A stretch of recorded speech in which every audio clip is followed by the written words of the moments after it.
Қазақстан еңбек жағдайын жақсартуға айтарлықтай күш салып отыр. Жилбер Унгбо. Мемлекет басшысы Қасым-Жомарт Тоқаев халықаралық еңбек ұйымының бас директоры Жилбер Унгбомен кездесті деп хабарлады Ақорда. Қасым-Жомарт Тоқаев Жилбер Унгбоға ілтипат білдіріп, оның бұл сапары Қазақстан мен халықаралық еңбек ұйымының арасындағы ынтымақтастыққа тың серпін беру тұрғысынан аса маңызды екенін айтты.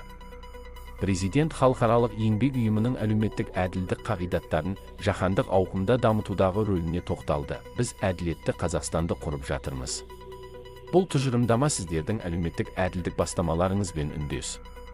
Халықаралық еңбек ұйымының сенімді әрі әділ, тиімді әлеуметтік келісімді қамтамасыз ету, сондай-ақ еңбеккерлердің құқығын ілгерілету ісіндегі миссиясы ешқандай талас тудырмайды. Қазақстан ұйымның 25 негізгі конвенциясын ратификациялады. Бұл жұмыс жалғаса береді деді президент. Мемлекет басшысы азаматтардың әл-ауқатын арттыру, заң үстемдігі мен адам құқығын қорғау бағытында Қазақстанда атқарылып жатқан жұмыстар жайында мәлімет берді. Өз кезегінде Жилбер Унгбо Қасым-Жомарт Тоқаевтың басшылығымен әділетті Қазақстанды құру жолында жүргізіліп жатқан ауқымды реформаларды жоғары бағалады.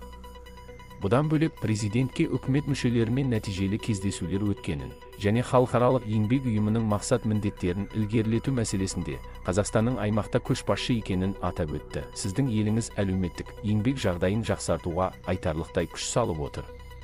Бұл біздің ұйымның әлеуметтік әділдік үшін жаһандық коалициясы аясындағы бастамаларына сай келеді, деді халықаралық еңбек ұйымының бас директоры. Қасым-Жомарт Тоқаев пен Жилбер Унгбо Қазақстанның әлеуметтік саясатын нығайтуға бағытталған шараларды ынтымақтаса отырып жүзеге асыруға және халықаралық еңбек ұйымымен өзара тиімді серіктестікті дамытуға келісті.